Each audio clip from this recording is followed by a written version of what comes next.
sin a by 1 plus cos a equal to 1 minus cos a by sin a என்பதை நிரூபிக்கவும்.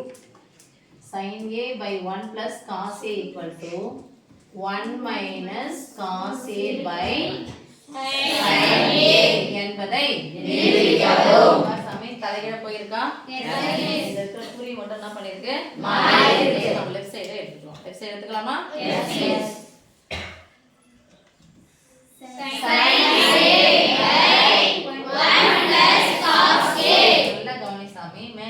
தொகுதியில ஒரே உறுப்பு இருக்கு. பகுதியில எத்தனை உறுப்பு இருக்கு? எப்ப பகுதியில இரண்டு உறுப்புகள் இருக்கிறதோ அப்ப என்ன பண்ணுங்க, அந்த எண்ணுடைய மதிப்பு மாறாம இருக்கிறதுக்காக இந்த பைக்கு நேரம் என்ன குறிப்போம்னா முதல் உறுப்பை இரண்டாவது உறுப்பை அப்படியே எழுதுங்க. 1 cos மேலிங்கேயும் ஒரே எண்ணால தான் பெருக்க போறோம். அது எந்த எண் அப்படின்னு சொன்னாங்க பிளஸ் என்ன போடுவோம்? 11th கூட இப்படி கணக்கு வரும். 9th உங்களுக்கு இது மாதிரி வந்திருக்கு. பகுதியை விகிதப்படுத்துக அப்படின்னு சொல்லிட்டு கேட்பாங்க.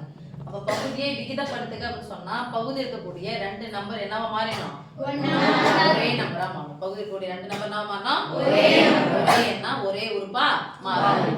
இப்போ மேலிங்க மிஸ் கேன்சல் பண்ணிட்டா திருப்பி இதே தான் வரும். மதிப்பு மாறாம இருக்கிறதுக்காக மேலிங்க இதோட ஆப்போசிட்டை போட்டு பெருக்கி இருப்போம். இப்ப என்ன பண்ண போறோம்னா நேர் நேரா பெருக்க போறோம். நடுவுல என்ன குறி இருக்கு? நேர் நேரா பெருக்கலாமா? பெருக்கலாமா? சொல்லுங்க. sin a into 1 minus cos a. இப்ப தான் என்ன போடுறோம்? பிராக்கெட் பை. இப்ப நல்லா பாருங்க. இதையும் பெருக்க போறோம். 1 1 cos a cos a.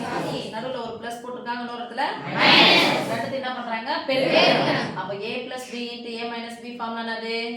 a square minus b square. அவ்வளவுதான் சாமி. அப்ப a க்கு பதிலா என்ன இருக்கு? 1 2 ஸ்கொயர் cos 2 முறை இருக்கு. அப்ப என்ன square? cos square. a theta போட்டனா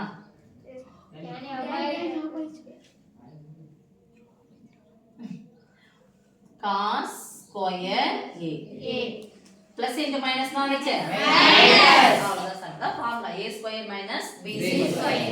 ஒண்ணே எத்தனை முறை போட்டு பெருக்கினாலும் ஒண்ணு தான் சொல்ல மாட்டேங்கிறீங்க. அதேதான் ஒண்ணுதான். இப்போ sin a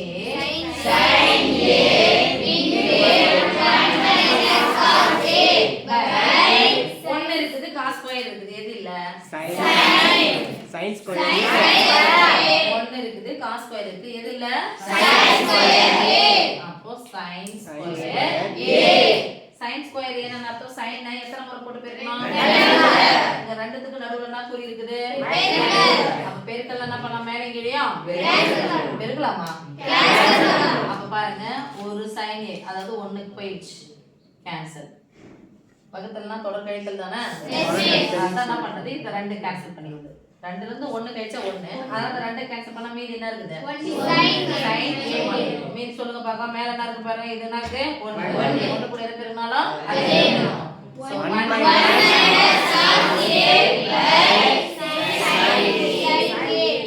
minus cos a by sin a. வந்துச்சா ரைட் சைடு?